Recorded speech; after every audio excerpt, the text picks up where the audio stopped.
This is a World Cup 2026 update. Now reporting from the TNO Sports Desk, Talking Ginger. Good Sunday morning, everybody. I'm Talking Ginger, and welcome to day 11 of the FIFA World Cup.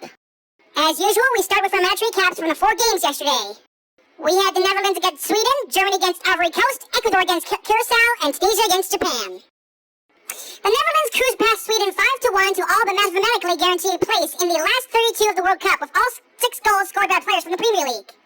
Sunderland's Brian Brobby and Liverpool's Cody Gakpo scored 2 goals apiece for Ronald Koeman's side, with relegated West Ham's Crescentio Somerville ending in 5th for the Dutch. Sweden's consolation goal came from Newcastle's Anthony Elanga. The Netherlands go top of Group F with 4 points, while Sweden will likely need a result against Japan in their final group game to secure progress to the knockout stage.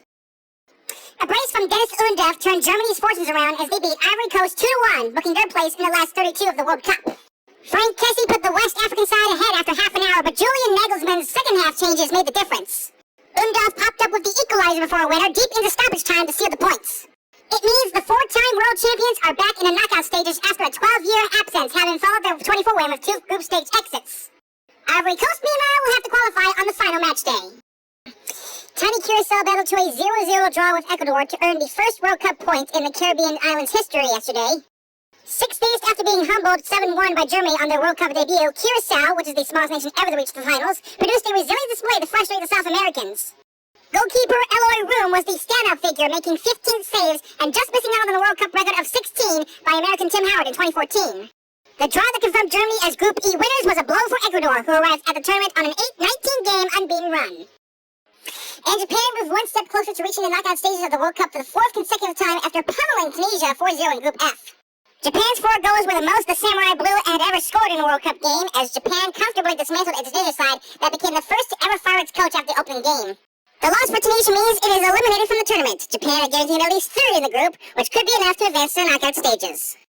Now let's look at today's lineup with 4 games on tap. We have Spain against Saudi Arabia, Belgium against Iran, Uruguay against Cabo Verde, and New Zealand against Egypt. Spain will face Saudi Arabia in their second Group H match of the World Cup at Atlanta Stadium on Fox.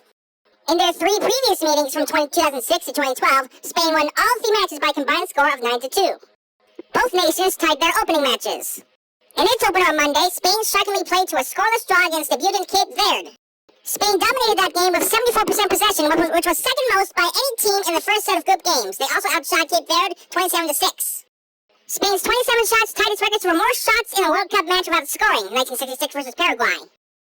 A large part of its unfortunate start to the tournament was because its starting wingers, Lamine Yamal and Nico Williams, both came off the bench as they continue recovering from injury. Yamal only played 19 minutes, but more playing time is expected from him today. Meanwhile, for the second straight World Cup, Saudi Arabia opened with a result against a multiple-time champion. 4 years ago, the Saudis upset Argentina 2-1, and on Monday they drew 1-1 with Uruguay. With 42% possession, Saudi Arabia played Uruguay very evenly in the first half, as each team had 5 shots. However, Saudi Arabia had only 25% possession in the second half and was outshot 22-2, which was the most second-half shots in a World Cup game on record. A pair of nations coming off opening match draws at the World Cup will meet today as Belgium face Iran. The Iranians played to a 2-2 draw with New Zealand on Monday, while Belgium finished with a 1-1 final score against Egypt. Thus, all 4 teams in World Cup 2026 Group G have 1 point so far with the same goal differential of 0. Kickoff for Belgium versus Iran is 3 p.m. Eastern Time from Los Angeles Stadium, and this will be the first meeting between the nations.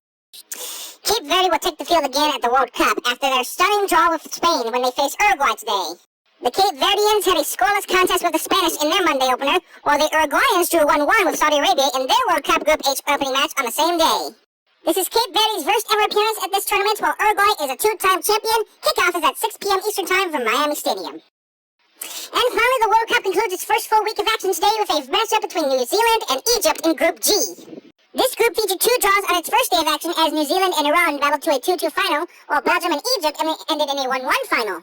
This is the 3rd time these nations have met in international play, with Egypt holding a 2-0-1 edge. Kickoff is at 9 p.m. Eastern Time from Vancouver. And that will wrap things up for this daily update. One last thing before we go. This week, I'm going to be off for a vacation down to Mexico, so Talking Paul will be filling in for me.